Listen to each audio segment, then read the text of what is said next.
नमस्ते। अहिले चाहिँ म हाम्रो नातिहरुकोमा भतिजाहरुकोमा सुँगुर काटेको रहेछ अनि हामी मासु लिन आछौँ। यहाँ कसरी भाग लगाइदिन्छ हाम्रो गाउँले पारेको त्यो हजुरलाई देखाउने छु है। यो चाहिँ पहिला रामप्रसाद ढकालको घर थियो। हाम्रो लोकल भाषामा चाहिँ रामे भवनको टार भन्ने थियो। त्यतिर थुप्रै तोरीहरू हुन्थ्यो। तोरी ठुलो हुन्थ्यो तर अहिले चाहिँ यो टार यहाँसम्म थियो। तर अहिले चाहिँ बाटोले गर्दा टारको साइज खुम्चिएको छ। अनि हामी यो घरमा चाहिँ सुँगुरको व्यवस्था हुँदैछ अरे। त्यही भएर म यहाँ आउँदैछु। के कस्तो हुन्छ हजुरलाई पनि ध्यान लानेछु है। यहाँनिर आलु फुलिसकेको अवस्था छ। तर पहिला यहाँनिर ठुलो हामी मलढिँडो भन्छौँ, त्यसैलाई कसैले गोएली पनि भन्नुहुँदो रहेछ, सिल्भर बेरी हो। यहाँनिर ठुलो दुधिलोमा थियो। अनि हामी चाहिँ केटाकेटी हुँदाखेरि खुब खेल्न आउँथ्यो, चराहरू खेद्न आउँथ्यो, मार्ने त होइन खेद्न मात्रै। अनि हो यो डिलमा चाहिँ हाम्रो कोल पेल्ने ठाउँ तोरी अनि उखुको खुदो बनाउने ठाउँ यहाँ थियो। अहिले चाहिँ मूल बाटो भएको छ। यहाँ चाहिँ चौ बाटो भनौँ न, त्यतातिर जाने बाटो छ। त्यसो छ यो बाटो चाहिँ यो दाहिने गए पनि बायाँ गए पनि सर्टकटको लागि दाहिने, अलिक लामो बसङसम्म घुमेर आउनुको लागि चाहिँ यो दाहिने जानुपर्छ। अनि यहाँनिर साइन बोर्ड पनि छ। यहाँनिर सक्नुहुन्छ हरे राम मुडी टोल भन्ने छ, साप्चुढाप।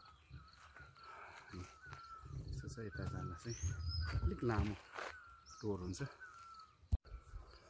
यो चाहिँ पहिला हाम्रो पचपन्ने बाजेको खयल हो। पचपन्ने बाजे बस्नुहुन्थ्यो। तर अहिले चाहिँ हाम्रो तल बस्नुहुन्थ्यो कठित समुदायहरू, उहाँहरू फेरि यहाँनिर स्थानान्तरण भएर आउनुभएछ। अनि हाम्रो यो नजिकको थोरै छलिएको घर चाहिँ हाम्रो पसल हो। यहाँको वरिपरिको चाहिँ ठुलो पसल छ। यो बाटो खराखरी गयो भने साप्चुढाप जाने बाटो। यो चाहिँ सर्टकटको बाटो। त्यो मैले अघि भनेको चाहिँ लामो जाने बाटो। अनि यहाँनिर आज चहल पहल रहेछ।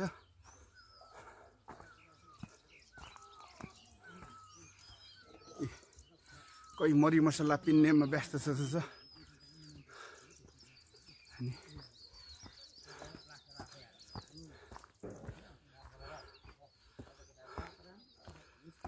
अनि के अरे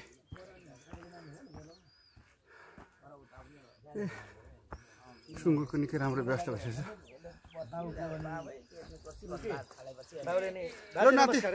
नमस्कार, के छ हालखबर? हुन्छ आशीर्वाद।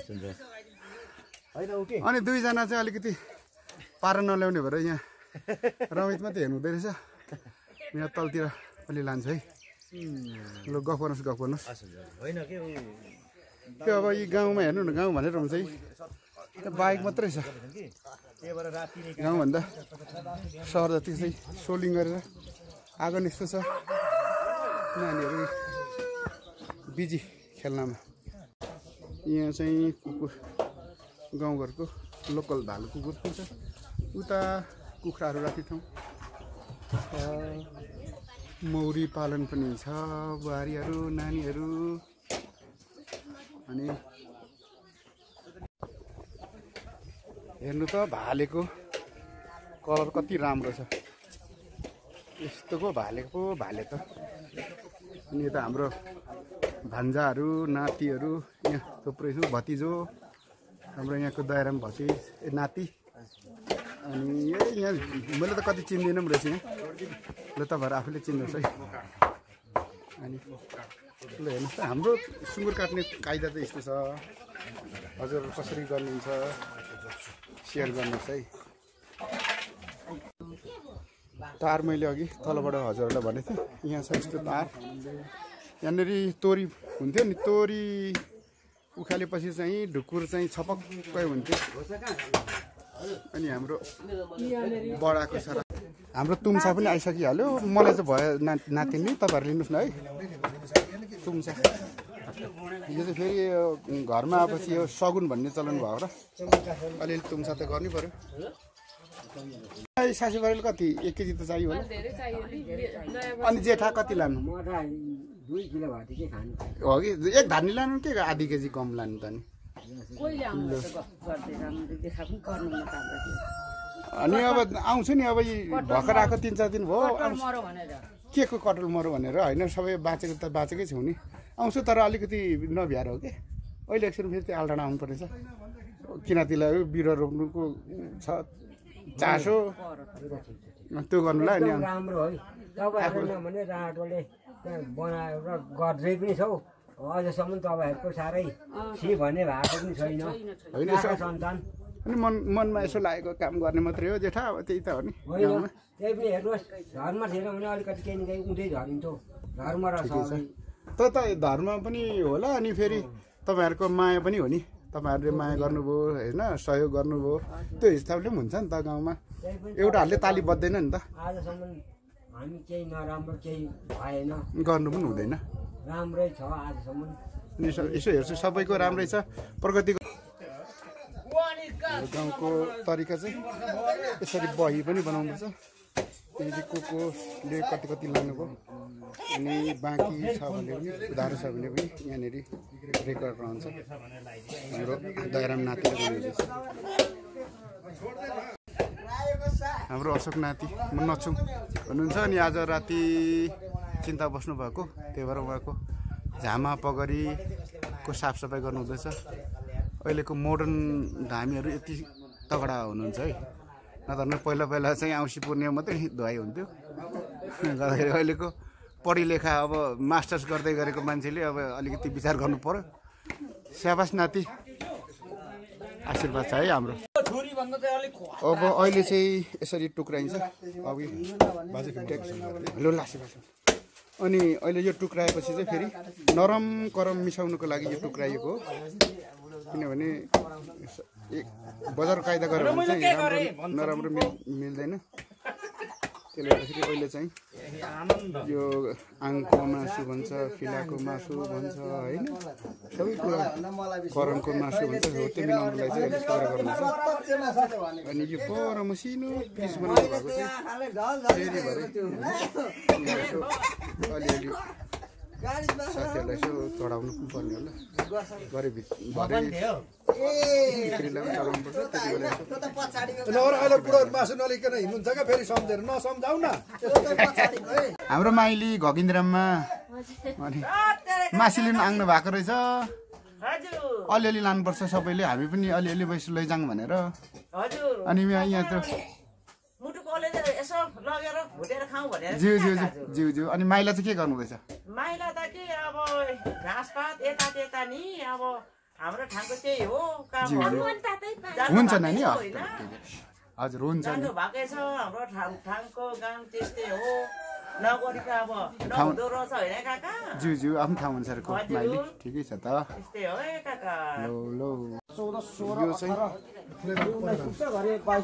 मासुको भाग लाउने खाका हो यो अनुसारै अब अहिले हाम्रो गाउँमा पनि निकै चलनमा छ यो किवी खेती तर यो चाहिँ निकै वर्षदेखि सुरु भएको हो अनि यसरी साह्रै हाम्रो गाउँले भाषामा चाहिँ मुजुरा भन्ने छ पाउलो फेर्दैछ अनि अलिअलि फल्न पनि थालेको छ अवस्था छ त्यहाँनिर फुलहरू बस्दैछ यहाँ यो कुकुर बाँधेको साङ्लो हेर्नुहोस् त यो चाहिँ बजारमा पाइने होइन यो गाउँघरमै फलामलाई लिएर साइजिङ बनाएर यसरी चेन बनाएर त्यो पल्लो फर्स्टलाई हेर्नुहोस् एकदम राउन्ड बनाएर त्यो चाहिँ किलामा लगाउनुको लागि बनाइएको अनि मैले धेरैमै देखेँ यो ट्रेडिसनल कुकुर मार्ने साङ्लो चाहिँ हजुरतिर कस्तो हुन्छ कमेन्ट गर्नुहोस् है अब चाहिँ मासुको भाग पुगिसक्यो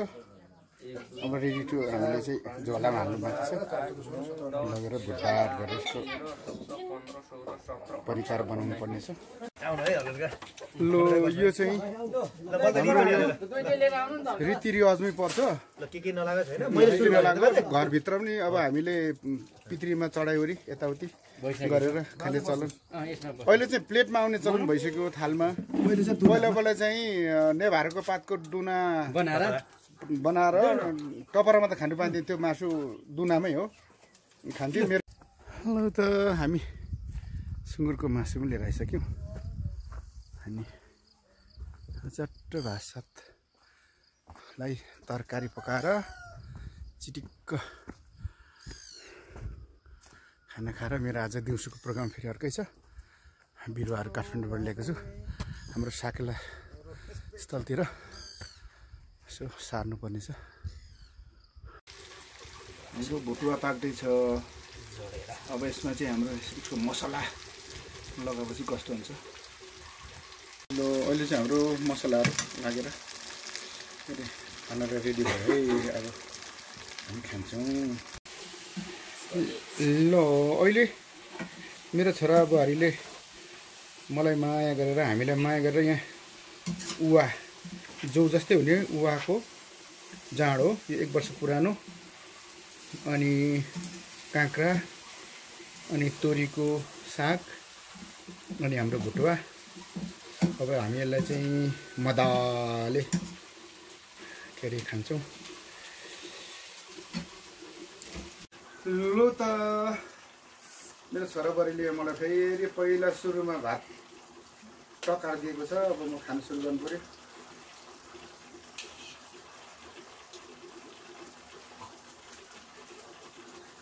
साह्रो मिठो भएछ त्यो चाहिँ कोपीको तरकारी मेरो खाना चाहिँ बडा राम्रो छ हेल्दी पनि छ अनि बिना सिजनको यो काँक्रा फेरि उस्तै रहेछ मिठो छ ल तिमीहरू खाऊ नाति कता भयो